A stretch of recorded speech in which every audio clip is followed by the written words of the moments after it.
അനിശ്ചിതത്വങ്ങൾക്കൊടുവിൽ ഏറെ പ്രതീക്ഷയോടെ ഇന്ത്യ കാത്തിരുന്ന ആക്സിയം 4 ദൗത്യത്തിന് തുടക്കം. ഇന്ത്യയുടെ ശുഭാംശു ശുക്ലയടക്കം 4 ബഹിരാകാശ സഞ്ചാരികൾ ഉൾപ്പെടുന്ന ഡ്രാഗൺ ബഹിരാകാശ പേടകവുമായി സ്പേസ് എക്സിന്റെ ഫാൽക്കൺ 9 റോക്കറ്റ് കുതിച്ചുയർന്നു. ഫ്ലോറിഡയിലെ കെന്നഡി സ്പേസ് സെന്ററിൽ നിന്നായിരുന്നു വിക്ഷേപണം. സാങ്കേതിക കാരണങ്ങൾ നേരത്തെ 5 തവണ യാത്ര മാറ്റിവെച്ചിരുന്നു. നാസയുടെ മുൻ ബഹിരാകാശ സഞ്ചാരിയും ആക്ഷൻ സ്പേസിന്റെ ഹ്യൂമൻ സ്പേസ് ഫ്ലൈറ്റ് ഡയറക്ടറുമായ പെഗ്ഗി വിൽസനാണ് ദൗത്യത്തിന് നേതൃത്വം നൽകുന്നത്. ഇന്ത്യൻ സഞ്ചാരി ശുഭാംശു ശുക്ലയാണ് പൈലറ്റ്. ഇന്ത്യയുടെ ഗഗൻയാൻ ദൗത്യത്തിന്റെ കമാൻഡറാണ് അദ്ദേഹം. 1984-ൽ ബഹിരാകാശ യാത്ര നടത്തിയ രാകേഷ് ശർമ്മയ്ക്ക് ശേഷം ബഹിരാകാശത്തെത്തുന്ന ആദ്യ ഇന്ത്യക്കാരനാണ് ശുഭാംശു ശുക്ല.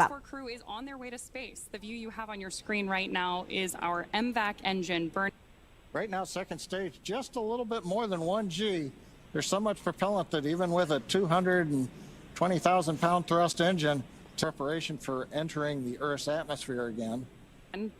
14 ദിവസം ബഹിരാകാശ നിലയത്തിൽ തുടരുന്ന സംഘം വിവിധ പരീക്ഷണങ്ങളിൽ ഏർപ്പെടും. ശുഭാംശു ശുക്ലയെ കൂടാതെ പോളണ്ടിൽ നിന്നുള്ള സ്ലാവോസ് ഉസ്നാൻസ്കി വിസ്നിവ്സ്കിയും ഹംഗറിയിൽ നിന്നുള്ള ടിബോർ കബുവുമാണ് ദൗത്യത്തിൽ ഉൾപ്പെട്ടിട്ടുള്ളത്.